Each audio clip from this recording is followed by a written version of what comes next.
También no olviden, búsquenos en YouTube, ahí estamos, ahí están las prédicas también, semana a semana. Ahí tenemos a nuestro camarógrafo oficial, está haciendo, él siempre está probando una nueva forma de cómo hacerlo, está ideando, creando, teniendo cuidado del ministerio que Dios le ha dado. Así es que damos gracias a Dios.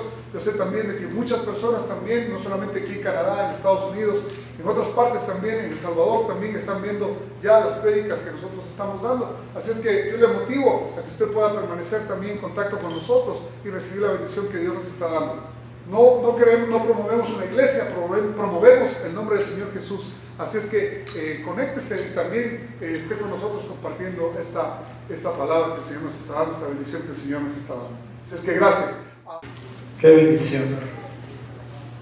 Oremos. Padre, gracias por esta bendición de estar juntos, reunidos para exaltarte, glorificar tu nombre, encontrarnos contigo, Señor, y ser parte del cuerpo de Cristo, estar unidos por tu Espíritu, poder experimentar juntos tu presencia, poder encontrarnos y adorarte y bendecirte y salir de este lugar, Señor, cada día con una confianza, Señor, que se fortalece, nuestra fe puesta en ti. Cada día somos transformados por tu palabra, oh Dios, y pedimos que esta noche sea una noche de bendición, de transformación, de recibir tu verdad, de escuchar, Señor, tu voz, hablando a cada una de nuestras vidas. Y al abrir tu palabra, Señor, nosotros podamos verdaderamente entenderla, conocerla y decidir vivirla, practicarla, Señor. Decidimos este día vivir tu palabra, aplicar tu palabra en nuestras vidas, Señor, creerte a ti, oh Dios, y desechar todo pensamiento humano, todo pensamiento del enemigo en nuestras vidas, y decidimos tomar tu verdad. Tu palabra dice: tu verdad, conoceréis la verdad, y la verdad os hará libres. Padre, te entregamos este tiempo, este momento, de poner nuestra mente y corazón únicamente en tu palabra. Dígale conmigo esta noche: pongo mi mente y corazón únicamente en tu palabra, Señor, en el nombre de Cristo Jesús. Amén. Gracias, Señor. Amén. Así es, ponemos nuestra mente y corazón en su palabra. Deje a un lado toda preocupación, todo problema, todo afán, toda ansiedad, que Dios tiene cuidado de nosotros. Si Dios cuida de las aves, ¿cuánto más cuidará de ti? Esa es la confianza que tenemos. Vamos a ir a la palabra. Esta noche en 1 Corintios estaremos leyendo el capítulo 10. Quiero invitarles a que busquen su Biblia del versículo 1 al versículo 13. Ese es el pasaje de esta noche. 1 Corintios capítulo 10, versículo 1 al versículo 13. Búsquenlo en su Biblia, lea su Biblia. Es importante que usted esté familiarizado con su Biblia, que usted conozca su Biblia. Es su herramienta, es su arma. Y es una bendición poder estar conectados con la palabra, conocer la palabra, manejar la palabra de Dios. 1 Corintios 10, leemos del 1 al 13, y dice así: porque no quiero, hermanos, que ignoréis que nuestros padres todos estuvieron bajo la nube y todos pasaron el mar. Y todos en Moisés fueron bautizados en la nube y en el mar, y todos comieron el mismo alimento espiritual, y todos bebieron la misma bebida espiritual, porque bebían de la roca espiritual que los seguía, y la roca era Cristo. Pero de los más de ellos no se agradó Dios, por lo cual quedaron postrados en el desierto. Mas estas cosas sucedieron como ejemplo para nosotros, para que no codiciemos cosas malas como ellos codiciaron. Ni seáis idólatras como algunos de ellos, según está escrito: se sentó el pueblo a comer y a beber, y se levantó a jugar. Ni forniquemos como algunos de ellos fornicaron y cayeron en un día 23,000. Ni tentemos al Señor como también algunos de ellos le tentaron y perecieron por las serpientes. ni murmuréis como algunos de ellos murmuraron y perecieron por el destructor. Y estas cosas les acontecieron como ejemplo y están escritas para amonestarnos a nosotros y a quienes han alcanzado los fines de los siglos. Así que el que piensa estar firme, mire que no caiga. No os ha sobrevenido ninguna tentación que no sea humana, pero fiel es Dios, que no os dejará ser tentados más de lo que podéis resistir, sino que dará también juntamente con la tentación la salida para que podáis soportar. Gracias, Señor. Pablo está escribiendo a los corintios y viene desde el capítulo 8, capítulo 9, tratando una serie de conflictos y problemas que ellos están teniendo. Como por ejemplo, siendo una iglesia, siendo el pueblo de Dios, ellos se han abierto a la idolatría, se han abierto a comer comida que es sacrificada a los ídolos. Y para algunos de ellos les es conflicto, pero algunos de ellos tienen una actitud de que no me importa lo que el hermano piense, si yo quiero ir a comer, voy a comer, aunque sea de tropiezo para alguien. No solamente eso, sino que también siendo hermanos de la iglesia, habiendo conocido el amor de Dios, también ellos están teniendo ciertas prácticas deshonestas, inmorales, dentro de la iglesia. Y entonces Pablo viene tratando esta serie de cosas. Pecados dentro de la iglesia, actitudes que no deberían de existir en el pueblo de Dios, y le está hablando a los corintios, siendo un pueblo o una parte del cuerpo de Cristo, conocido como tener muchos dones espirituales, habiendo manifestaciones de los dones del Espíritu, pero también habiendo entre ellos carnalidad, contiendas, conflictos. Toda carnalidad produce conflicto. Diga conmigo, conflicto. Todos tenemos conflictos internos, conflictos externos, luchas, peleas. Todos estamos en una batalla. Este mundo es una batalla, la batalla de la fe. Cada uno de nosotros estamos enfrentando una batalla interna, externa. Donde quiera que te encuentres, no importa cómo has venido esa noche, bien vestido, bien presentable, bien sonriente, ten la seguridad. El que está a la par tuya está enfrentando una batalla, una lucha que ganar, un conflicto. No importa si eres pobre, eres rico, si tienes recursos o no los tienes, si eres grande o pequeño, no importa dónde vivas, tu posición social, tu conocimiento, todos tenemos un conflicto. Todos estamos enfrentando un conflicto y el conflicto va a llegar a cada una de nuestras vidas. No importa cuántos años tengas en el Señor, si tienes mucho tiempo de conocer al Señor o si tienes poco tiempo de conocer al Señor, tendrás un conflicto.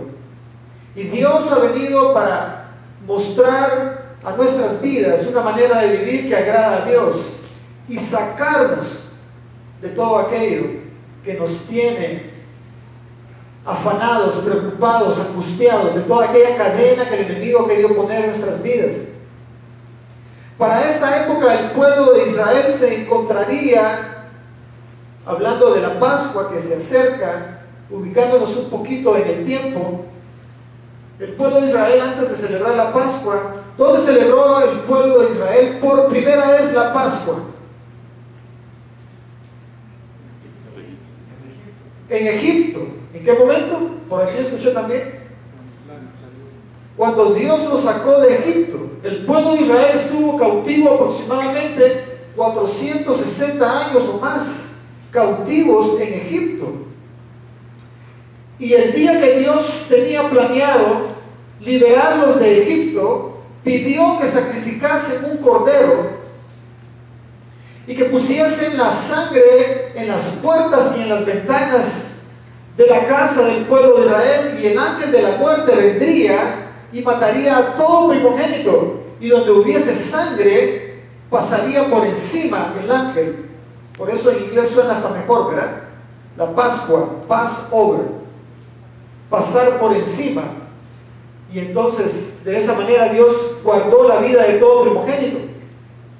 Ese día Dios le enseñó al pueblo de Israel, le dio la instrucción de cómo celebrar la Pascua, que eso representaba su salida. Así de que la Pascua se acerca. Para muchos la Pascua es oportunidad de irse de paseo, que no está mal. Para otros es la oportunidad de comer ciertos platillos que solamente comen durante esa época, que tampoco está mal. Pero es más que eso. La Pascua es la celebración de nuestra liberación. ¿Cuántos pueden decir esta noche: soy libre? Soy libre por la sangre de Cristo Jesús. Ese es el mensaje del Evangelio, las buenas nuevas de salvación, es que Él nos hace libres. ¿Libres de qué? Ay, libre, que me libere de mi deuda, dicen algunos, porque eso es todo lo que tiene en la mente, ¿verdad? Dinero. Que me libere de las deudas. Dios te libera de eso y de mucho más. Lo primero es que antes teníamos otro Señor. ¿Sabes cuál era tu Señor? El Señor que gobernaba tu vida antes era el diablo. Él tenía potestad sobre ti, sobre mi vida, sobre cada uno de nosotros. Satanás era el dueño. Y Cristo Jesús tuvo que venir para morir en la cruz del Calvario y pagar un precio de tu redención. Él pagó el precio con su sangre preciosa, nos compró, te redimió, te liberó del poder del enemigo y te hizo suyo, nos hizo pertenencia de Dios. Ahora pertenecemos al Señor, ahora somos hijos de Dios, ahora fuimos comprados por precio y Él nos liberó. Esa es la redención, que te redimió de la esclavitud y te sacó del mundo de las tinieblas y te trasladó al mundo de la luz. Ahí estamos ahora. Los corintios ahí se encontraban, pero estaban viviendo una vida de pecado, una vida de desorden. Y ellos llegaron a creer de que por haber experimentado el bautismo en agua y la comunión de la Santa Cena, llegaron a creer que ellos ya estaban salvos y que podían seguir practicando ciertas cosas que Dios les había dicho que no deberían de practicar, pero las seguían practicando porque pensaban de que de alguna manera ellos ya tenían cierto privilegio y estaban salvos. Entonces ellos mismos se daban cierta licencia, cierto permiso para ciertas prácticas que no eran del agrado de Dios. Y entonces Pablo tiene que escribirles y enfrentar ese asunto. Ahora, lo interesante aquí es el ejemplo que Pablo va a utilizar. Y ahí es donde volvemos a lo que hemos leído esta noche. Lo primero es que le dice: no quiero, hermanos, que ignoréis que nuestros padres todos estuvieron bajo la nube y todos pasaron el mar y todos en Moisés fueron bautizados en la nube y en el mar y todos comieron el mismo alimento espiritual y todos bebieron la misma bebida espiritual porque bebían de la roca espiritual que los seguía y la roca era Cristo. Bueno, eso ahí podríamos quedarnos mucho tiempo, pero miren las bendiciones que tenía ese pueblo. Primero le dice: no quiero que ignoren las bendiciones que tuvo el pueblo de Israel. Y le dice que son, primero disfrutaron, dice, estuvieron bajo la nube, en el desierto. Cuando el pueblo de Israel salió de Egipto y anduvieron en el desierto 40 años, dice la palabra de Dios de que una nube los seguía. Y esa nube los protegía del sol. O sea, Dios les puso una sombría. Solo Dios puede hacer eso, ¿verdad? O sea, si tú has venido esta noche pensando que para Dios hay algo imposible, quiero decirte que para Dios no hay nada imposible. Dios es el Dios de lo imposible y lo sigue haciendo el día de hoy. Fue imposible para el hombre cruzar el Mar Rojo, pero para Dios no hay nada imposible. Dios se manifiesta como el Dios de lo imposible. Y en el desierto los persiguió, los siguió, iba tras ellos, protegiéndolos con una nube que era la gloria de Dios, el Shekinah que le llaman, la presencia, la gloria de Dios con el pueblo, y de noche una columna de fuego para darles calor y protección del frío. Ellos disfrutaron de eso. disfrutaron de la protección de Dios.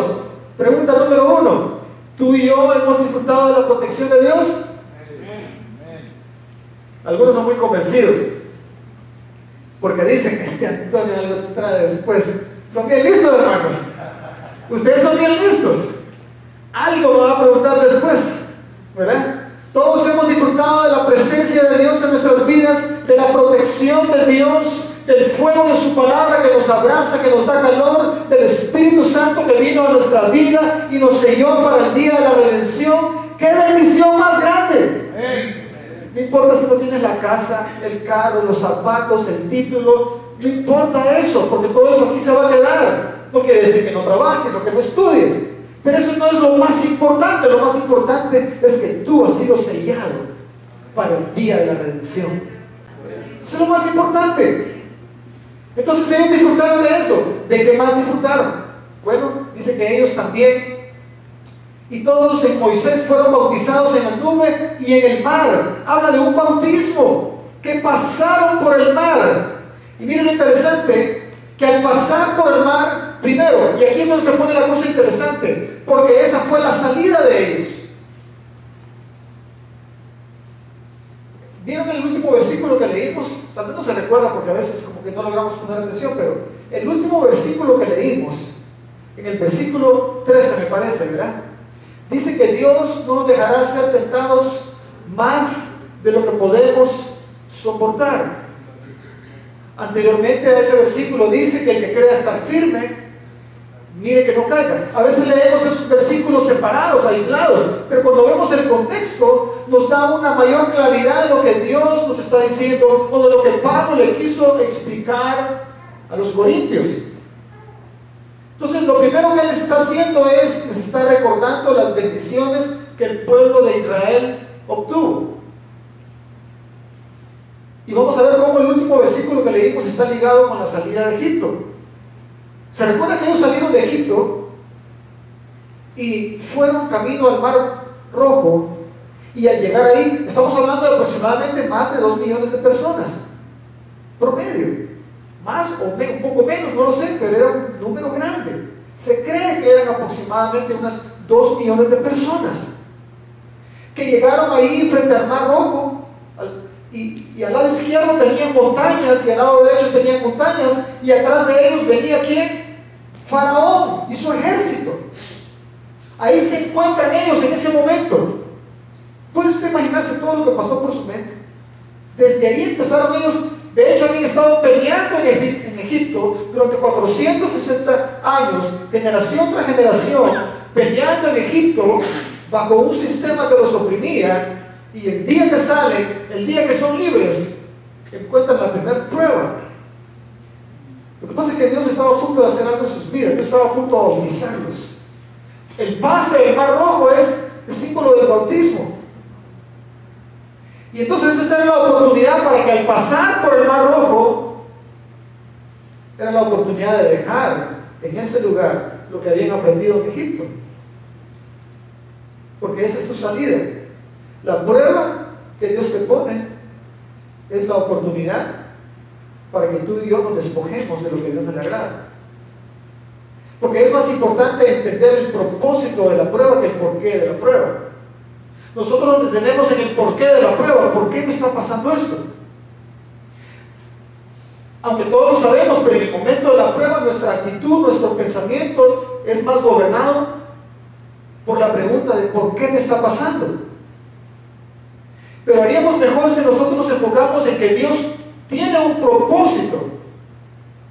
Como dice nuestro querido amigo Heriberto, Dios está orando en tu vida. Y no se equivoca, son palabras sabias y profundas. Porque nos redirige al propósito de Dios. Que Dios tiene un propósito en nuestras vidas y lo está cumpliendo. Y al pasarlos por el mar, ¿puede usted imaginarse? Ese lugar yo me puse a investigar un poquito y encontré leyendo que la gente que ha ido a explorar ese lugar donde ellos pasaron, la primera incógnita que ellos tenían era cómo es posible que esa cantidad de personas, adultos, mujeres y niños, hayan atravesado ese lugar, si las aguas de ese lugar, ¿verdad?, son profundas, como una especie de un precipicio en forma de V. Entonces, ¿cómo va a descender tanta gente y subir tanta gente? Y empezaron a investigar ese lugar donde se cree que pasaron, y encontraron que justo en ese lugar hay una especie de puente bajo de agua que atraviesa al otro lado. Entonces Dios, en su poder, hizo venir el viento que hizo que las aguas se separasen y quedase libre el camino donde ellos atravesaron. O sea, ese lugar está ahí. Y lo que a mí me impresiona es que Dios, desde antes de la fundación del mundo, desde antes de la creación, o cuando Dios creó el mundo, también pensó en crear ese lugar.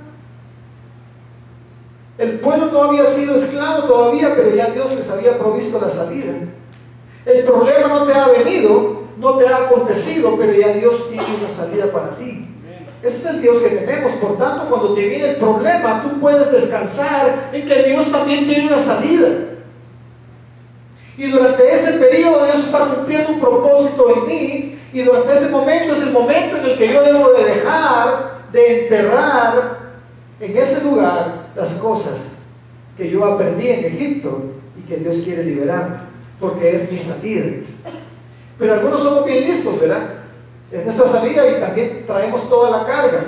Cuando la palabra de Dios dice que debemos de despojarnos de todo peso que nos asedia, que nos aprieta, que nos tiene esclavo, todo peso que nos mantiene y no nos permite correr ni caminar.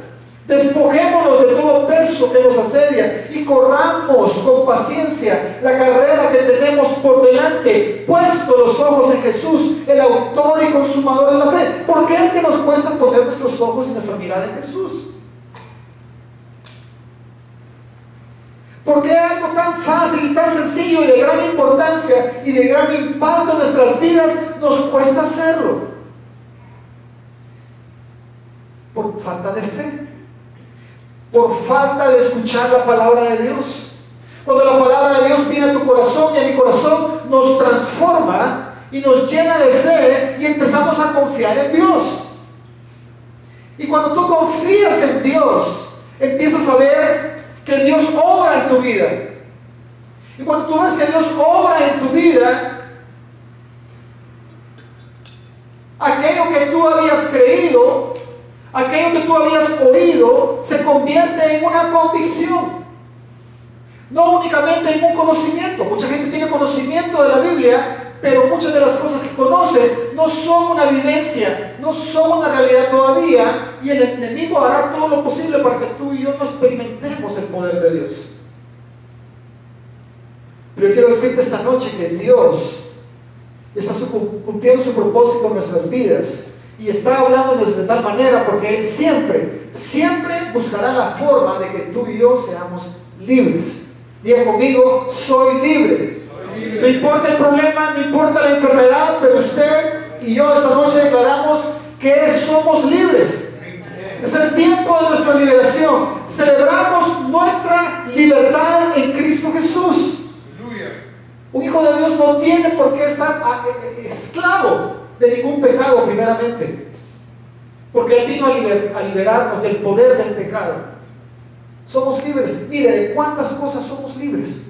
Del pecado, de la condenación, de la muerte, del infierno, de la maldición. Somos libres de tantas cosas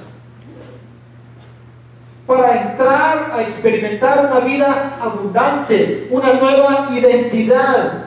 Somos hijos del Rey. Tenemos un propósito, un destino. Nuestra vida está en las manos de Dios.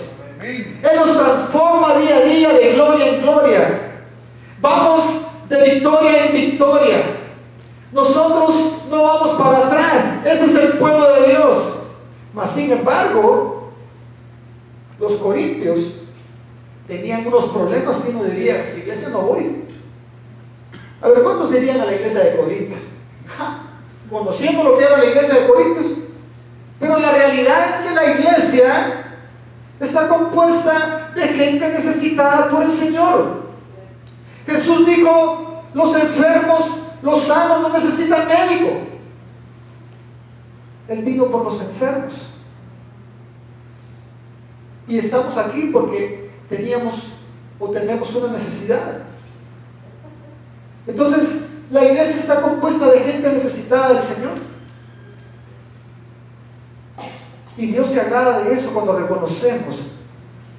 Lo que pasa es que creamos este ambiente de que Dios busca gente perfecta y entre nosotros nos andamos cuidando de que la gente no sepa cuál es mi problema, porque qué van a pensar, y yo estoy en un ministerio y qué van a decir. Estás trabajando en una apariencia. Y peor cuando hay pecado, ¿verdad? Peor cuando hay actitudes. El enemigo aprovecha eso. Pero lo único que tenemos que hacer es arrepentirnos y venir delante del Señor. Y Él nos recibe con sus brazos abiertos. Gracias, Señor. Entonces, ahora, ¿por qué Pablo les está recordando a los corintios las bendiciones que tuvo el pueblo de Israel en el desierto cuando salieron de Egipto? Seguimos leyendo, porque no solamente experimentaron eso, sino que también dice que experimentaron que todos bebieron de la misma bebida espiritual, porque bebían de la roca espiritual que los seguía, y la roca era Cristo. O sea, vieron abrirse el mar rojo, experimentaron la protección de Dios con la nube y la columna de fuego, experimentaron la provisión de Dios con el maná, experimentaron la provisión de Dios también al beber agua de la roca que los seguía en el desierto. ¿Puede usted imaginarse 40 años en el desierto y sus ropas no se desgastaron de su calzado? Y cuando tenían sed, que se querían hacer una limonada en el desierto para 2 millones de personas, ¿qué problema va? Lo único que tenían que hacer era abrir un hoyo. Ahí donde les daba gana, abramos un hoyo aquí, y encontraban agua. La provisión de Dios, aún en el desierto. Por eso las cosas de Dios son profundas. Hay gente que le gusta estar en lo superficial y que todo le llegue a ellos. Me dan un delivery, por favor, tengo sed unos pocos. Hay cristianos que todo lo quieren por delivery. Las cosas de Dios no son así. Las cosas de Dios, usted y yo tenemos que buscarlas.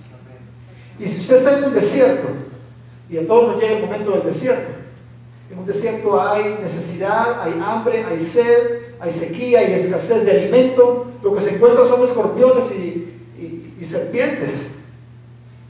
O sea, es serio cuando viene la prueba, y a todos nos vendrá en un momento dado. Pero ¿qué hay que hacer en ese momento? Bueno, lo primero que nuestra naturaleza hace es llorar y quejarnos, ¿verdad? Todos, creo yo.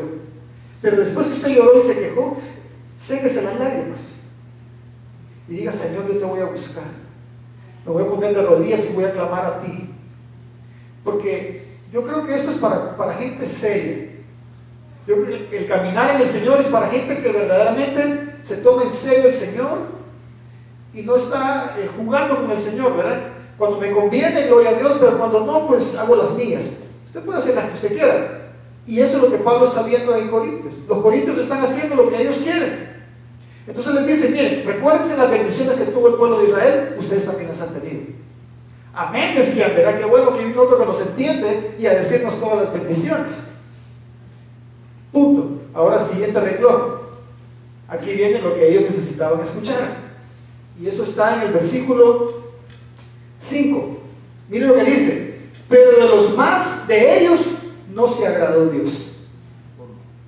A ver cómo es eso. Pero de los más de ellos no se agradó. Y aquí Pablo está siendo bueno, Aquí Pablo está siendo bueno, porque de los únicos que Dios se agradó fueron 2. Pero mire cómo se lo dice Pablo: pero de los más de ellos no se agradó Dios. Dios se agradó solo de 2. ¿De quiénes? De Josué y Caleb. ¿Y todos los demás qué pasó? Por lo cual quedaron postrados en el desierto. Bueno, a ver, hagamos una pausa. ¿Este mensaje es del Antiguo Testamento o del Nuevo Testamento?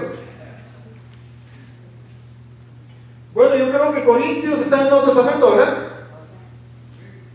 Por supuesto que estamos en la gracia.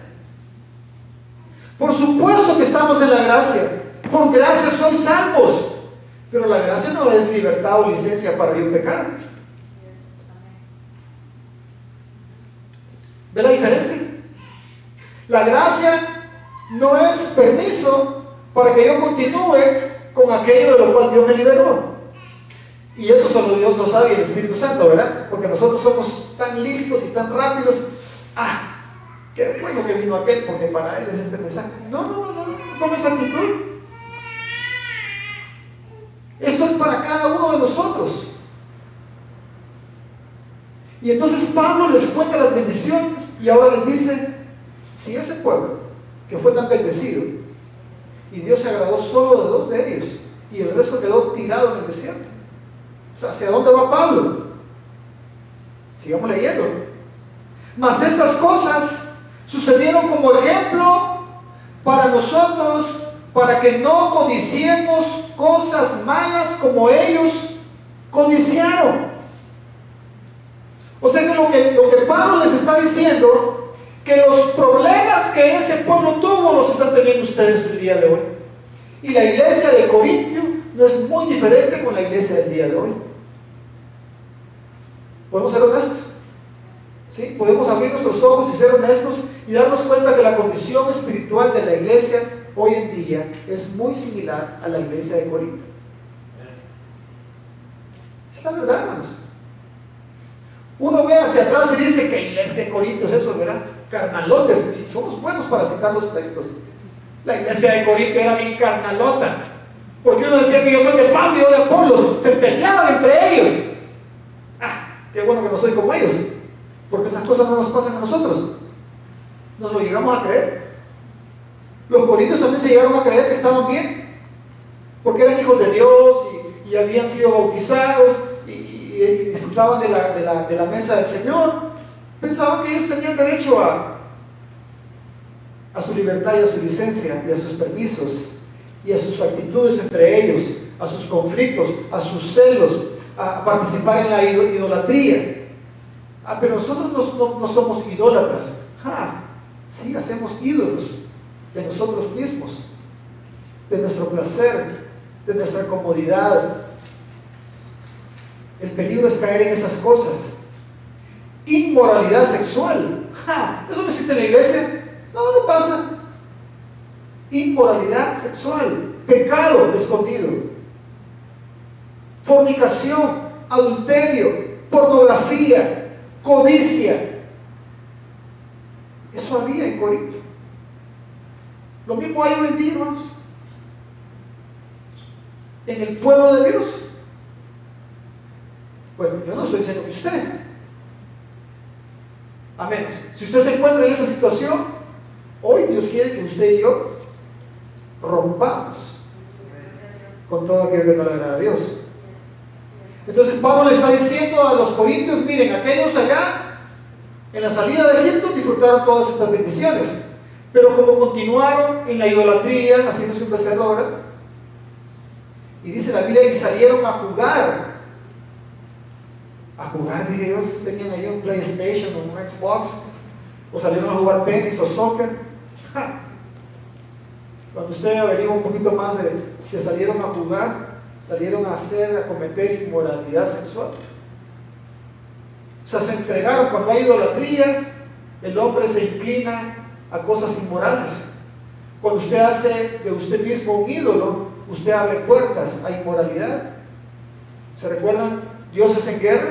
¿A quién serviremos? ¿Serviremos al Dios de la cultura?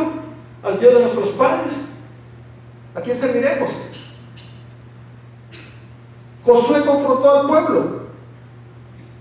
¿O serviréis a Baal? Decídanse. El Dios de nuestros padres es la religión. Es honrar más al estilo de vida de nuestros padres que a lo que Dios nos está diciendo. El Dios de la cultura es vivir bajo los principios de esa sociedad, lo que esta sociedad nos enseña. Participamos y amamos y nos deleitamos de las cosas de la sociedad, del placer de los ojos, del placer de la carne, y venimos a la iglesia también a alabar al Señor. Eso es lo que hacía la iglesia de Corintio. Y entonces estaban en un conflicto porque antes pues no conocían al Señor y vivían en una vida de pecado, pero ahora que conocieron al Señor y han experimentado el favor y la bondad de Dios en sus vidas, El espíritu que estaba muerto ha sido vivificado y ahora entiende las cosas espirituales y ahora puede discernir lo que no le agrada a Dios, pero aún lo sigue practicando. Entonces ni disfruta aquello ni disfruta lo otro y se vuelve más miserable de lo que era antes, porque tiene una alma de doble ánimo. Le gusta esto, pero también le gustan las cosas de Dios, y Dios quiere que el pueblo de Dios pueda definirse. Y eso fue lo que hizo Josué. Yo creo que es lo mismo que está haciendo Pablo, diciéndoles: miren, ustedes tienen un par de cosas que creen que porque ya son hijos de Dios no hay ningún problema, pero ese pueblo, todos quedaron ahí tendidos, y esas cosas se escribieron como enseñanza, como ejemplo para nosotros, para no hacer lo mismo que ellos hicieron, de codicia, de idolatría, de inmoralidad, de actitudes entre hermanos. Porque estos se iban a comer lo que era sacrificado a los ídolos, y para otro hermano decían: no, nosotros no debemos de hacer eso porque era débil. Y los otros decían: yo me lo como, no me importa lo que te pase a ti. Era una actitud de falta de amor hacia su hermano. Como muy simple. Como nosotros poniéndonos el estándar y bajamos el estándar de Dios y decimos: no hay problema, yo puedo actuar así, vivir así, permitir esto en mi vida, y poquito a poco nos vamos nosotros dándonos permiso, convirtiéndonos nosotros en Dios, decidiendo qué es lo bueno y qué es lo malo para mí, haciendo de mí un ídolo. Eso es idolatría, pura idolatría, dándole libertad a mis pasiones y mis deseos. Y Pablo ve que Corintios se encuentra en esa condición y les dice: si aquel pueblo quedó tendido en el desierto, ¿qué puede pasar a ti?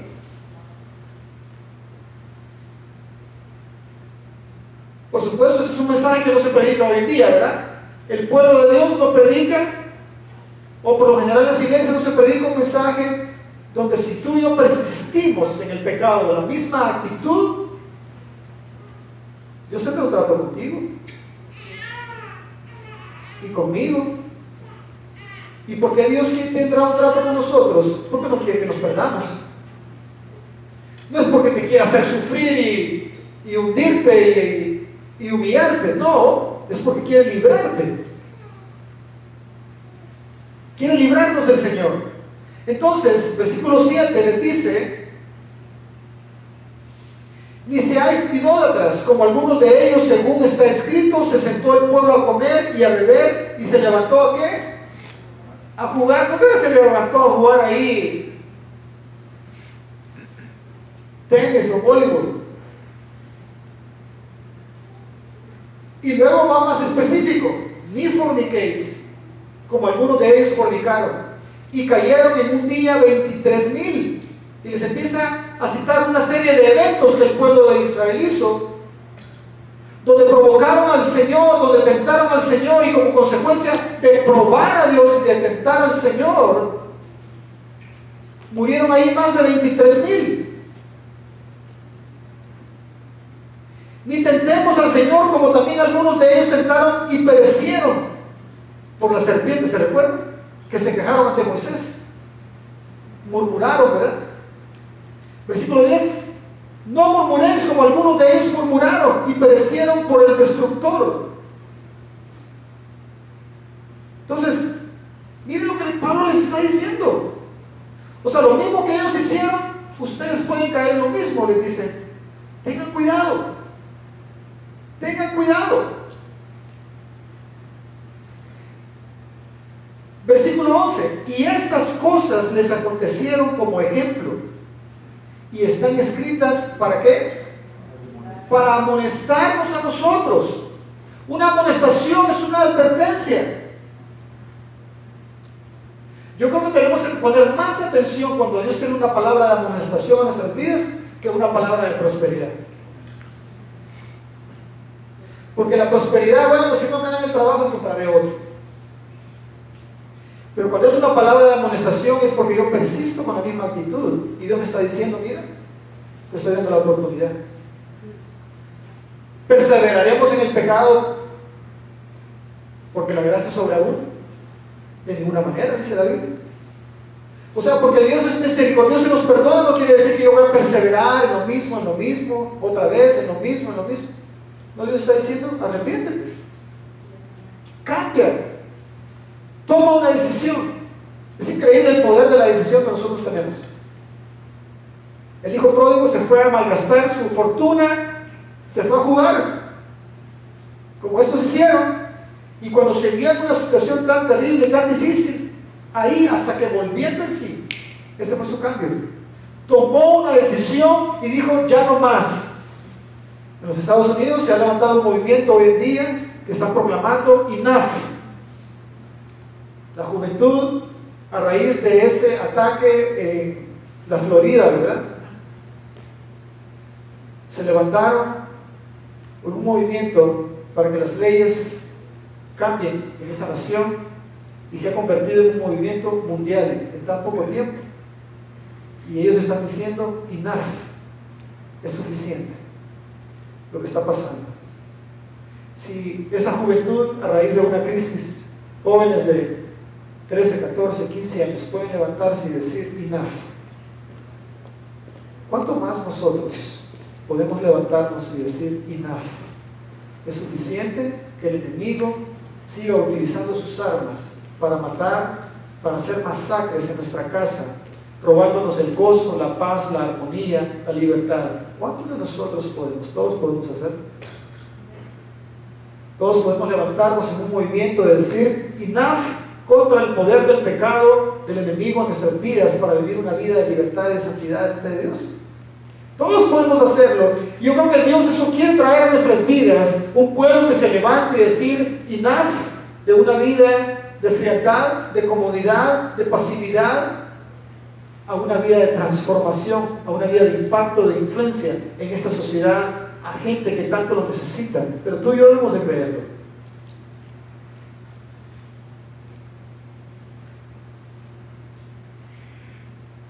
Versículo 12.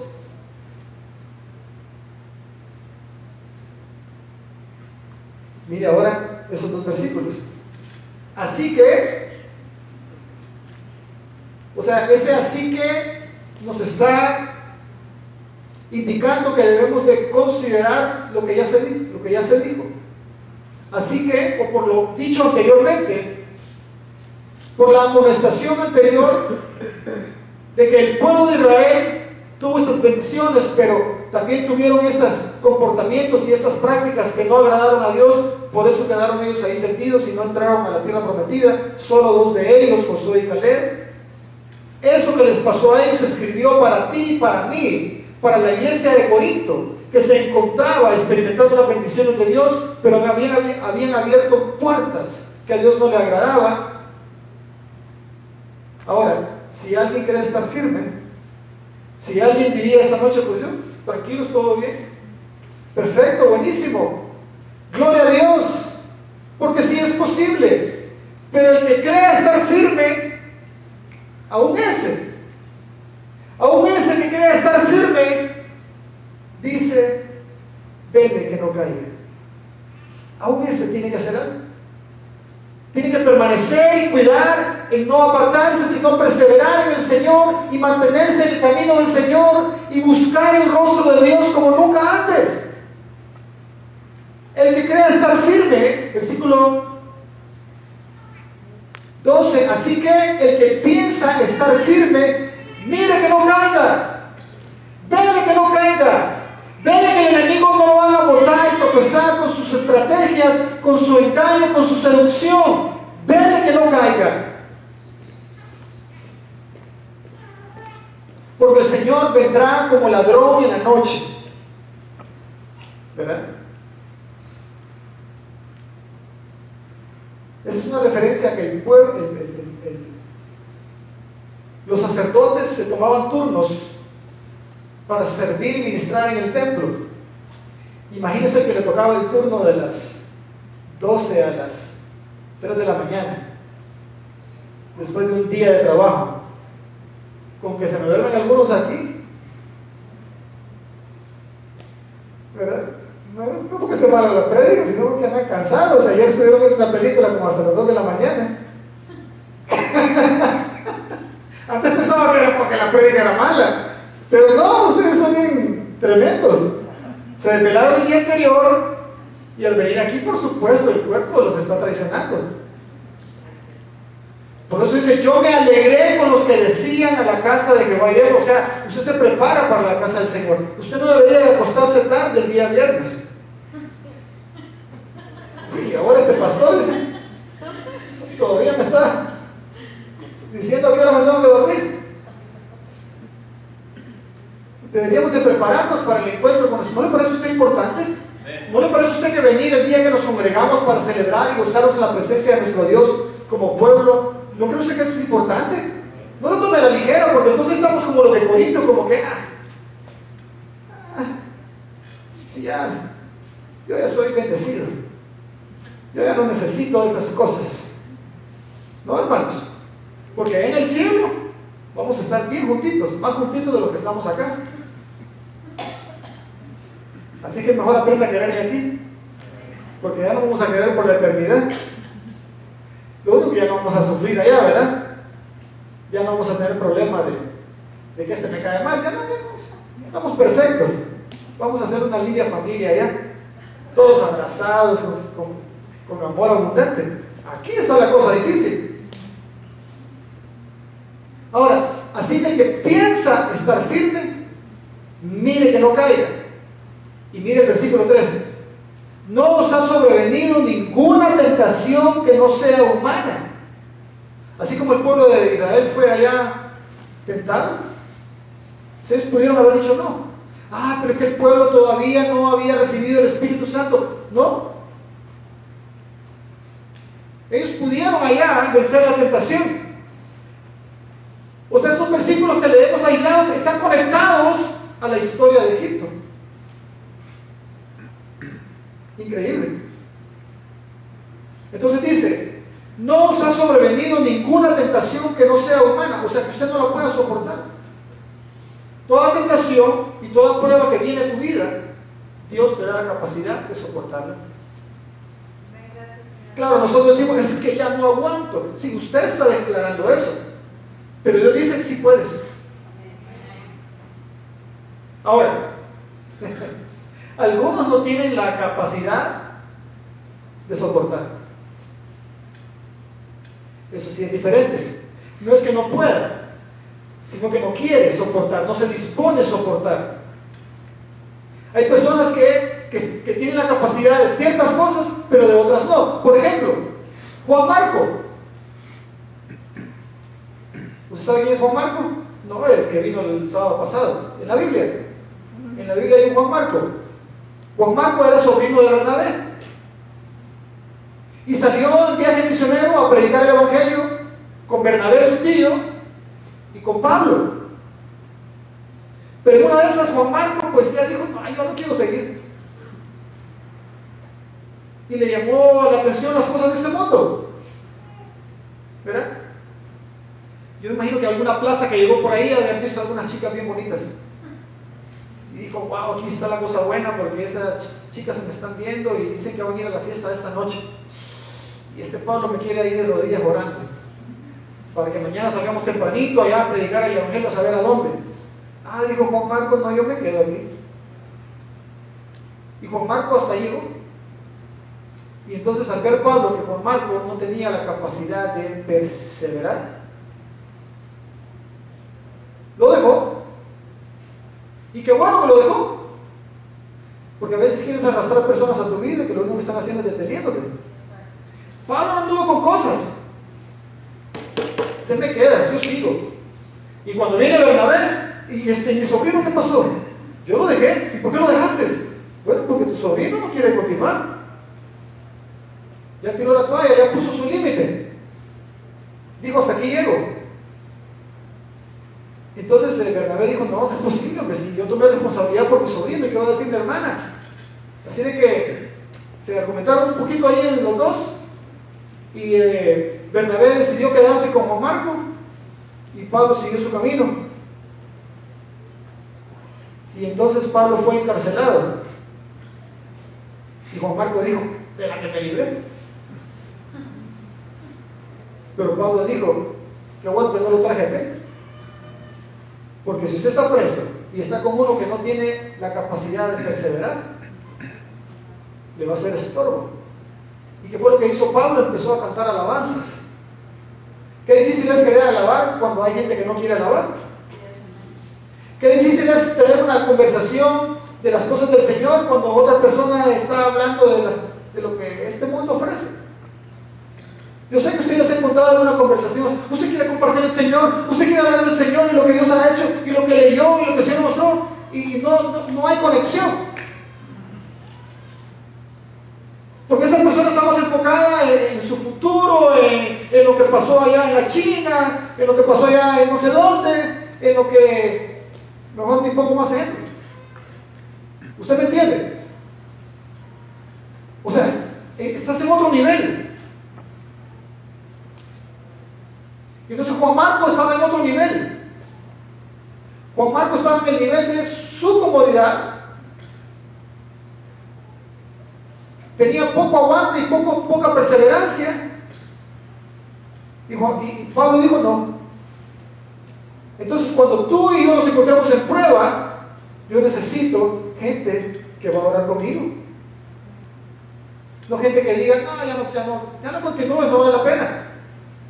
Cuando tú estés en la prueba, lo que necesitas es gente que interceda por ti, gente que ore, gente que clame, gente que alabe a Dios. Y nos rodeamos de esa gente que alaba y clama a Dios en medio de la prueba. Dios abrirá toda puerta. Dios romperá toda prisión en nuestra vida.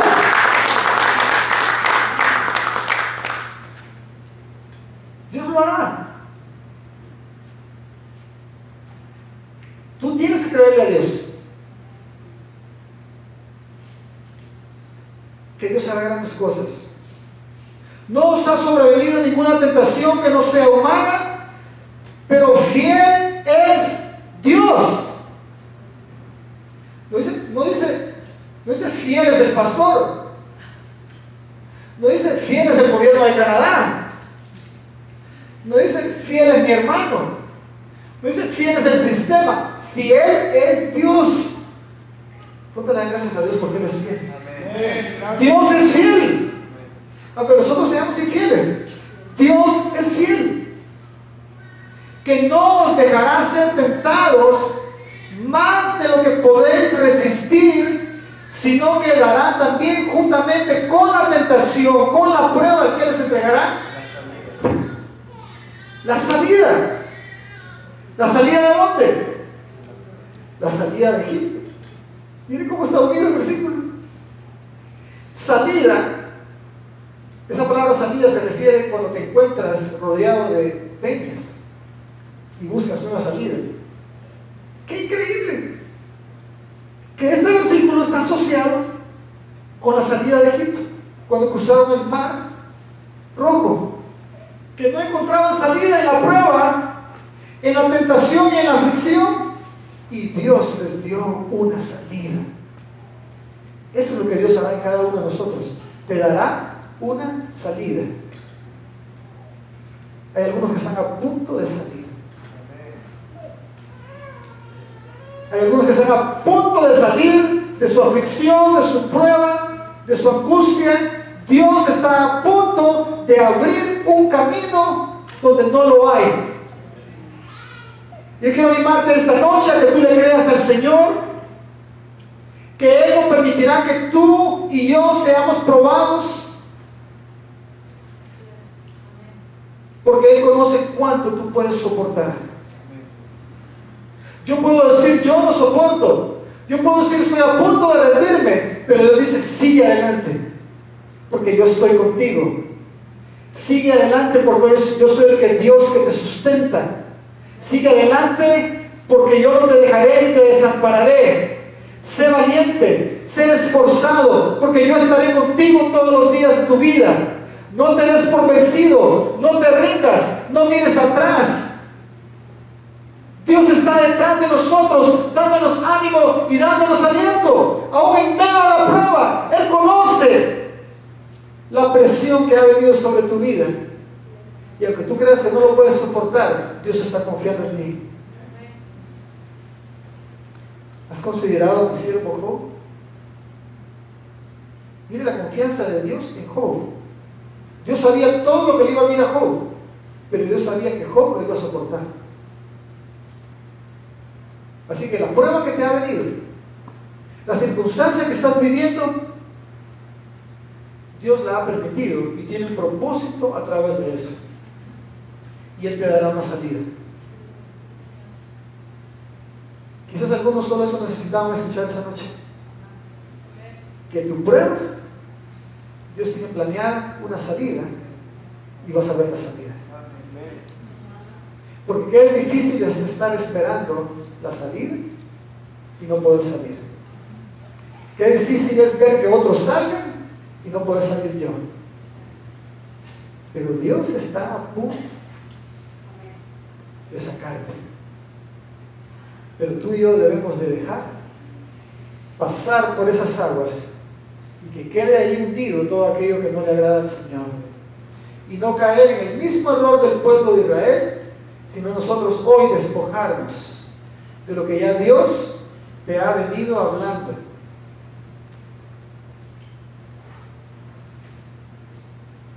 Qué interesante, ¿verdad?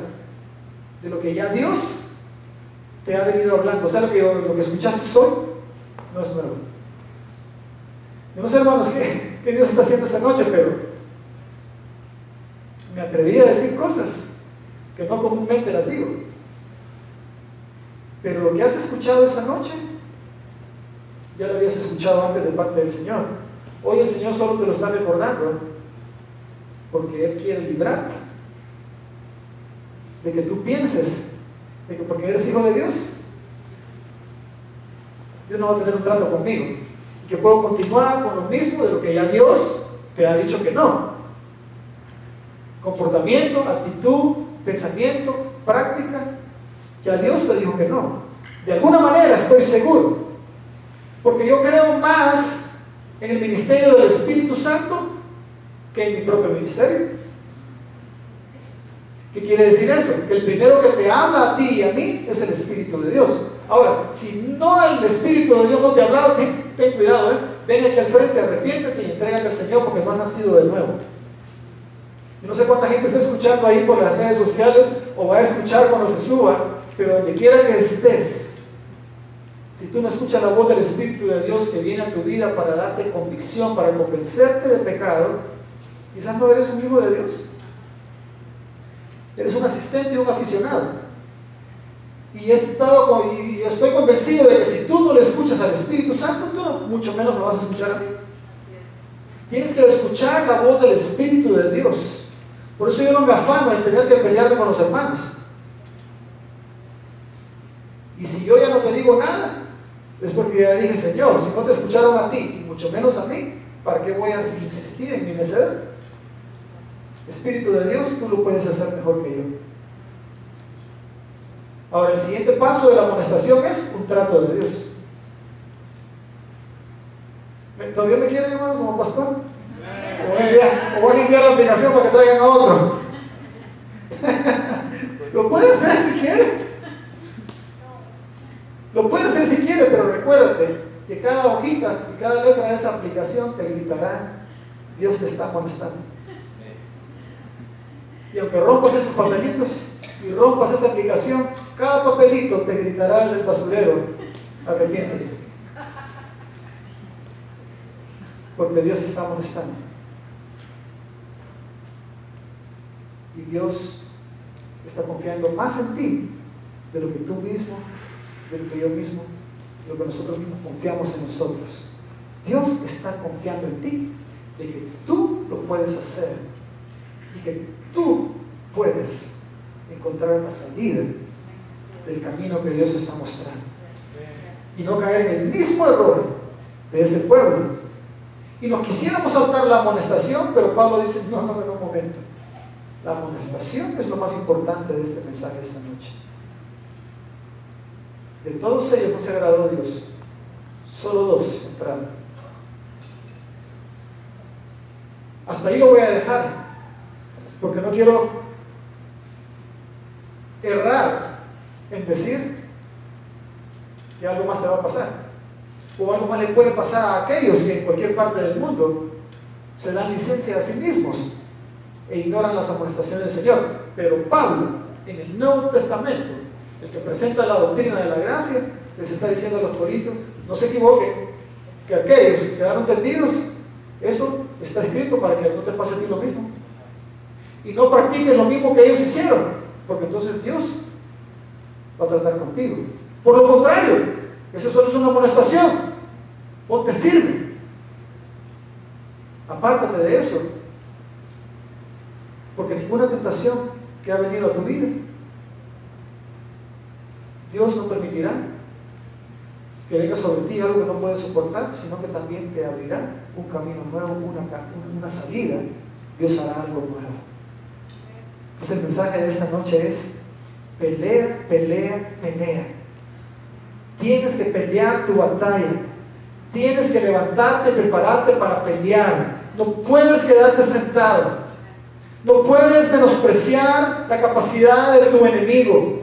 Tienes que prepararte. Tenemos que prepararnos para la pelea. Pablo dijo: he peleado la buena batalla de la fe. Estamos en una pelea. Y tú y yo tenemos que levantarnos, ponernos de pie. He podido compartir esta palabra con algunos durante esas semanas atrás. No podemos quedarnos sentados viendo que el enemigo tome control de nuestras vidas, de nuestra familia, de nuestros hijos, de nuestra iglesia, y traiga derrota a nuestras vidas. Tenemos que levantarnos, pelear por nuestra casa. Mi casa y yo, dice Josué, serviremos a Jehová. Él tenía una pelea. Él estaba peleando una lucha espiritual. La pelea no es contra mi prójimo, contra mi hermano. Algunos escogen pelear esa. No escoges la pelea equivocada. La pelea es espiritual. La pelea es espiritual y el enemigo va a querer tomar control de tu vida, de tu destino, de tu futuro, de tus hijos. Y si tú y yo le estamos abriendo la puerta para que pase y se meta, después no estemos llorando. No estemos llorando después que nosotros mismos, así como los corintios, ¿verdad? Le tenían la puerta abierta a Satanás. ¿Qué puerta abrieron? De idolatría, de codicias, de envidias, de celos, de contiendas, de inmoralidad, de indiferencia a los hermanos. Dormían con el diablo.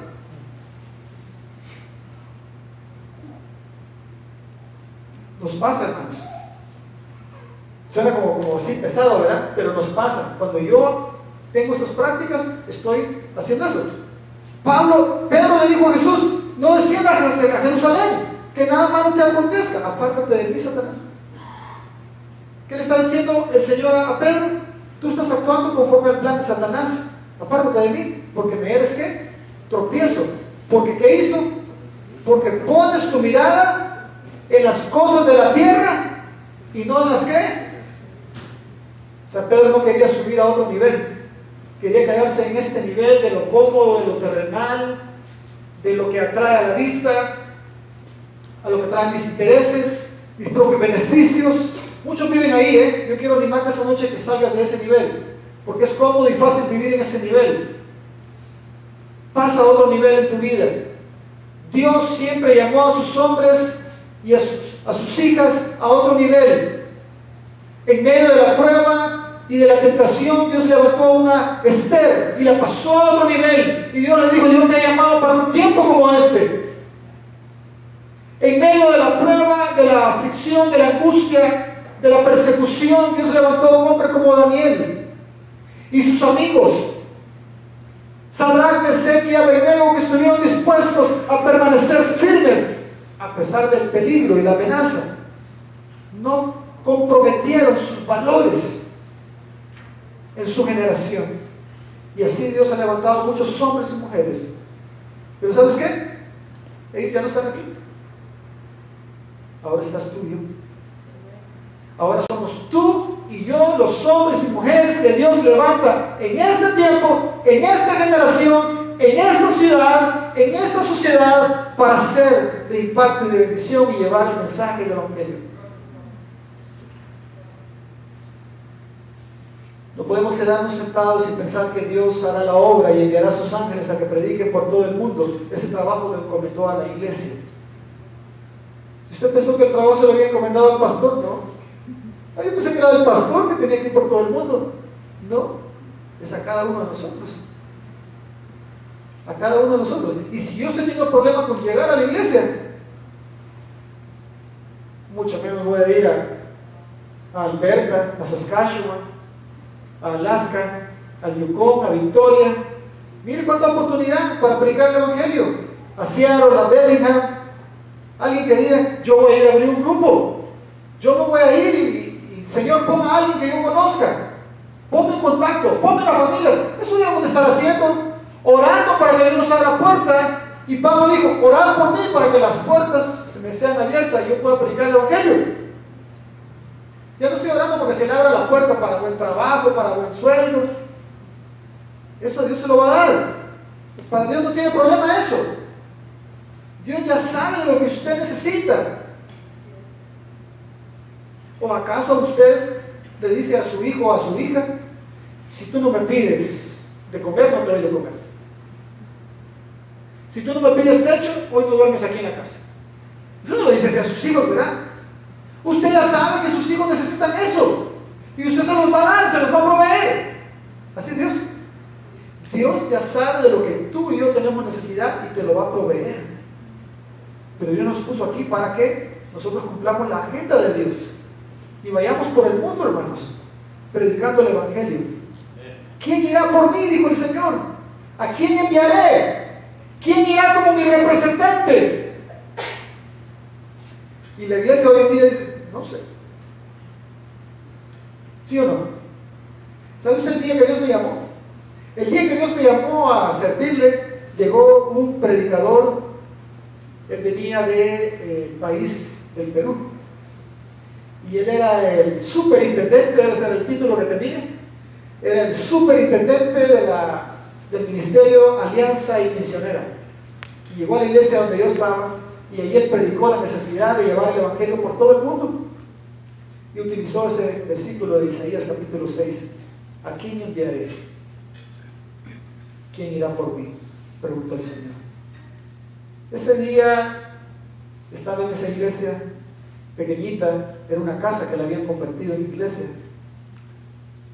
No había muchos jóvenes, eran más adultos. Y el pastor tocaba un órgano. Y cuando se aburría del órgano se le pasaba el acordeón. No había un tremendo grupo de alabanza como el que Dios nos ha dado y tantas cosas que parecían importantes para poder cumplir el ministerio. ¿No? Cuando Dios te va a hablar donde tú estés y tú le pones atención. No necesitamos grandes edificios para que Dios nos envíe, no necesitamos recursos para que Dios nos envíe. Es más, el Señor dice, no tomen nada, dejen todo y vayan. Porque cuando Dios envía, Dios da provisión. Y ese día el misionero que había llegado hizo el llamado. Y yo dije, toda la iglesia se va a levantar. Porque ¿quién puede negarse a la voz de Dios? ¿Quién puede negarse al llamado de Dios de ir por todo el mundo y ser su representante como gratitud por lo que Él hizo en la cruz del Calvario por nosotros? Y cuando el misionero hizo el llamado de pasar al frente, ¿quiénes querían ser un instrumento de Dios para predicar el evangelio en todas partes del mundo? Yo me levanté y decidí caminar al frente. Pero cuando caminaba hacia el frente sentí una tristeza profunda porque nadie más se levantó. Y cuando llegué al frente, este misionero oró por mí y me dijo, Dios te va a usar, te va a equipar, te va a preparar, te va a abrir puertas, te va a dar dirección y te va a enviar. Tenía yo un año de ser cristiano. Un año, 22 años. A los 23 años iniciamos una iglesia con Bayer que está en Montreal. 23 años iniciamos la iglesia. Desde los 23 años, hermanos, tengo el privilegio y la pasión de servir al Señor. No siempre estuve al frente, ¿eh? Muchos años hicimos lo que había que hacer y lo seguimos haciendo. La pregunta es, ¿quiénes van a ir? ¿Quiénes van a hacer la obra de Dios? ¿Quiénes van a ir donde su vecino, donde su amigo, a la ciudad vecina, a otra provincia y a otra nación? Somos nosotros. No sé, quizás un día nos vamos a despedir, hermanos. Quizás un día le vamos a decir adiós porque voy a abrir Verbo Hawái. Ahí sí, ¿verdad? Tengo un llamado a las islas allá. Ahí sí tengo un llamado, ¿eh? Aquí, hermanos, aquí. Vayamos. Dios los bendiga, hermanos. Pónganse bien. Voy a hacer un pro de alabanza, solamente vamos a terminar orando. Un fondo de administración suave. Ahí donde estás, levántate, ponte de pie. Dios quiere hacer algo grande, algo especial en nuestras vidas, en esta iglesia. Dios quiere utilizarte a ti como un instrumento para su gloria. Recuerda que servimos al Rey de Reyes y Señor de Señores. Recuerda que de Él recibirás la recompensa. ¿Cuántos saben que de Dios recibirás la recompensa? De Dios recibirás la recompensa en esta tierra y en la vida venidera. Ten la seguridad que Dios lo hará. Ahí donde estás esta noche, recuerda lo que has escuchado hoy. Sí hay una amonestación, sí, no es fácil y no nos gusta, pero es importante. Toda amonestación de parte del Señor es importante para nuestras vidas, porque Dios está interesado en nosotros. Porque Dios conoce el futuro y sabe lo que está delante de ti, delante de mí, y lo que nos hará tropezar. Y Él no quiere que tú y yo tropecemos. Así de que donde tú estás en este momento, cierra tus ojos. Y vamos a hacer una oración al Padre esta noche.